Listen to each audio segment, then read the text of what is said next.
kembali lagi di Klinik Bimbel. Kali ini kita mau membahas materi tentang peluang. Nah, materi pertama yang akan kita pelajari itu tentang faktorial. Faktorial disimbolkan oleh tanda seru kayak gini. Nah, biasanya kalau pada bilangan kita menuliskannya n faktorial. N faktorial itu nanti kita bisa hitung dengan cara n dikali n-1 dikali n-2 dikali n-3 faktorial. Nah, contoh misalkan 3 faktorial. Bisa kita hitung dengan cara 3 kali 2 kali 1. Atau 3 kali 2 faktorial. Kalau misalkan ada 4 faktorial, kita bisa tulis 4 kali 3 faktorial. Atau 4 kali 3 kali 2 faktorial. Atau 4 kali 3 kali 2 kali 1. Pokoknya hasil akhirnya itu harus dikali 1 ini. Nah, kita langsung aja ke contoh soal. Misalkan contoh 1, 8 faktorial dibagi 6 faktorial. Kita bisa tulis 8 dikali 7 dikali 6 faktorial dibagi 6 faktorial. Lalu ini bisa kita coret. Ya. Berarti nanti hasilnya 56. Kemudian contoh kedua, misalkan n plus 1 faktorial dibagi n faktorial sama dengan 8. Kita disuruh menghitung n. Maka caranya adalah n plus 1 dikali n faktorial dibagi n faktorial, coret-coret sama dengan 8. Maka n plus 1 sama dengan 8. Jadi n-nya adalah 8 dikurangi 1. Maka n-nya adalah 7. Nah, ini adalah contoh penggunaan dari faktorial. Selanjutnya, yang kedua kita akan belajar tentang permutasi. Permutasi itu disimbolkan oleh P besar. Nah, secara pengertian permutasi ini itu adalah banyaknya cara untuk menyusun kejadian tetapi dia biasanya ada urutannya. Kayak misalkan harus di sebelah si ini atau harus selang-seling, jadi ada urutannya. Nah, rumusnya atau simbolnya itu n kecil P sama R. N kecil itu artinya adalah total benda, R-nya itu adalah yang dipilih. Nah, untuk rumusnya berarti n faktorial dibagi n dikurangi R faktorial. Kita langsung saja ke contoh pertama. Misalkan kita punya 9P3. Maka kita bisa tulis 9 faktorial, 9 dikurangi 3 faktorial. 9 dikurangi 3 itu adalah 6 faktorial, berarti 9, 8, 7, 6 faktorial. Kita bisa coret, maka nanti didapatkan hasilnya 9 kali 8 kali 7 ya. Nah, nanti kalian hitung sendiri. Atau yang kedua, misalkan 3P3, berarti 3 faktorial dibagi 0 faktorial. Nah, ini adalah catatan. Untuk 0 faktorial itu hasilnya adalah 1, bukan 0. Jadi nanti 3 kali 2 dibagi 1. Hasilnya adalah 6.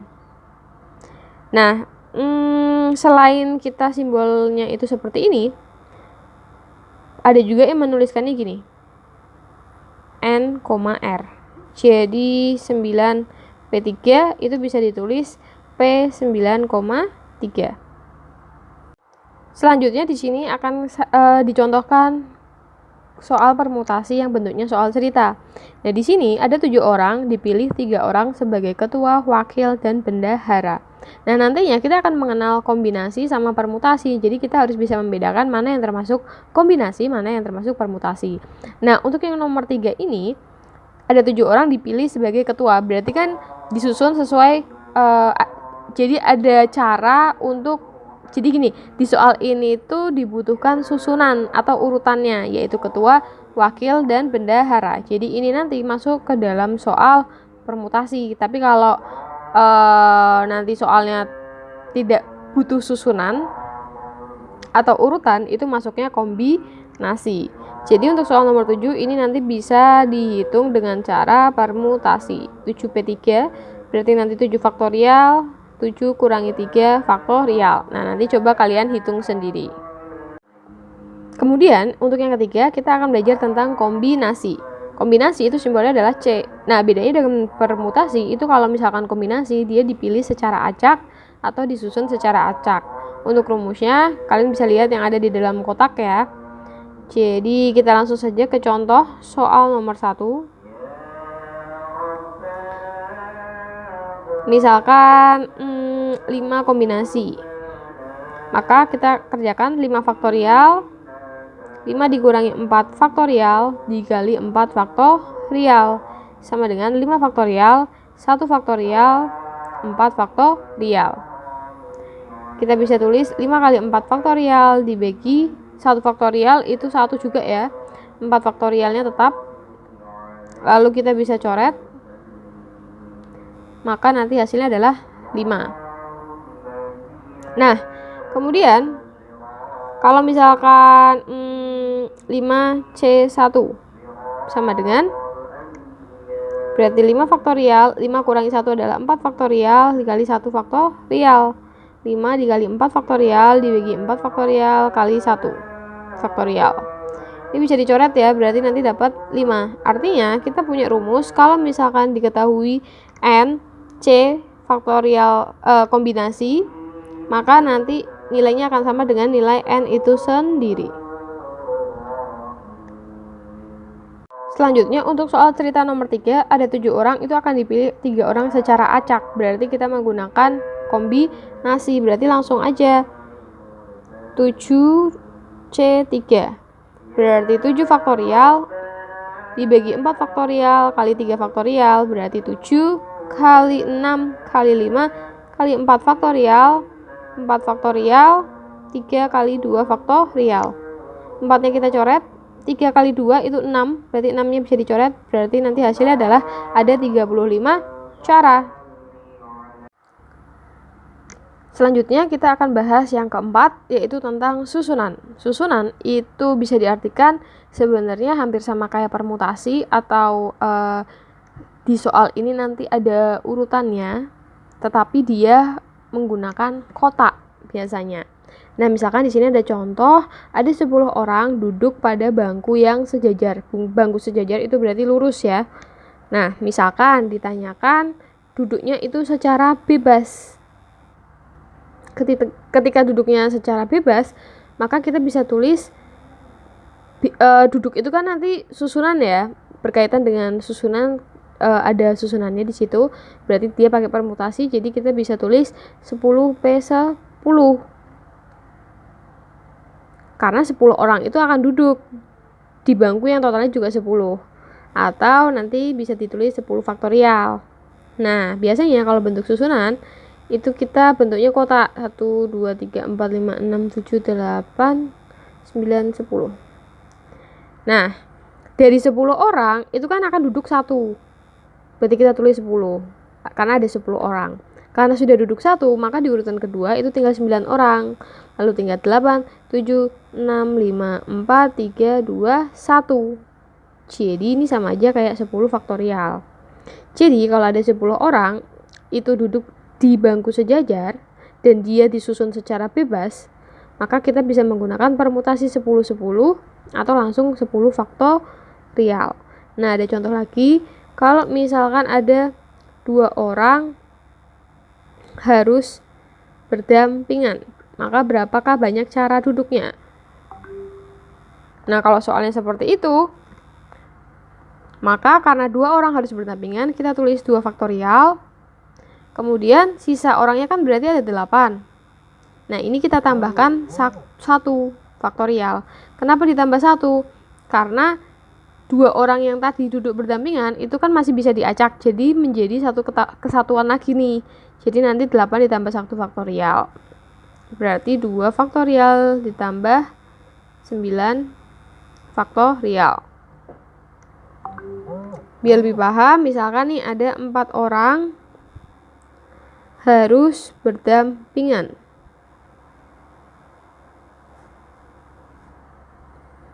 Berarti kita tulis 4 faktorial, sisa orangnya yaitu 6, lalu ditambah satu kesatuan si 4 orang ini yang harus berdampingan. Berarti nanti 4 faktorial sama 7 faktorial. Yang terakhir, misalkan ada 3 orang yang duduk. Artinya apa? Artinya kursinya itu hanya 3. Berarti kan dari 10 orang itu akan dipilih secara acak untuk bisa duduk. Berarti nanti kita bisa menggunakan kombinasi karena dipilih secara acak, yaitu berarti 10 orang C3. Nah, lalu si 3 orang ini kan dia bisa duduk bebas, pindah-pindah, maksudnya dengan beberapa cara kan. Berarti nanti kita kalikan 3 faktorial lagi. Atau karena ada 3 orang yang duduk, kita juga berarti kan dia disusun, ada susunannya, berarti kita juga bisa pakai permutasi 10 3. Nanti hasilnya akan sama. Ini berarti 10 faktorial 7 faktorial 3 faktorial kali 3 faktorial 10 7 faktorial. Nah, ini kan bisa kita coret ya. Jadi untuk yang D itu kita bisa menggunakan kombinasi. Kenapa? Jadi kan hanya ada 3 kursi, kita mau memilih dari 10. Kita pilih 10 orang untuk duduk 3 orang secara acak. Nah, karena secara acak berarti kita bisa menggunakan kombinasi. Nah, kemudian kenapa kita juga bisa pakai permutasi? Karena orang itu akan duduk. Duduk itu kan punya susunan. Jadi nanti 10P3 itu bisa pakai permutasi juga. Jadi kalau tadi yang kombinasi itu dipilih untuk memilih 10 orang untuk duduk, tapi kalau permutasinya itu karena kita mau mengatur aturan untuk duduknya atau susunan duduknya. Selanjutnya, untuk yang kedua, itu ada 8 orang duduk di bangku yang melingkar atau bisa disebut sebagai siklis. Nah, untuk siklis itu masuk ke dalam yang namanya permutasi siklis. Rumusnya sendiri itu adalah P siklis sama dengan N dikurangi 1 faktorial.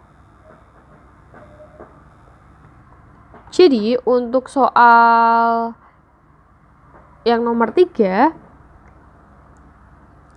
itu kita tinggal jawab PS, langsung aja ya PS ya. N-nya adalah 8 orang dikurangi 1 faktorial.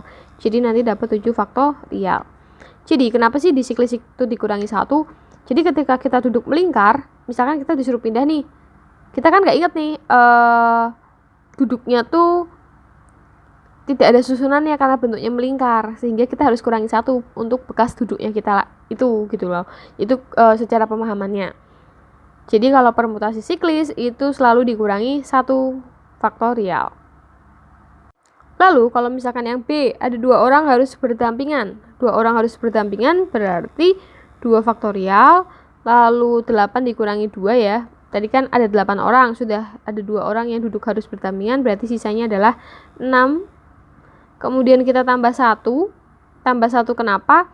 Karena 2 faktorial ini kita anggap sebagai satu kesatuan, lalu kita kurangi 1 karena dia masih berbentuk siklis atau di bangku yang melingkar. Faktorial. Berarti nanti didapatkan 2 faktorial sama 6 faktorial.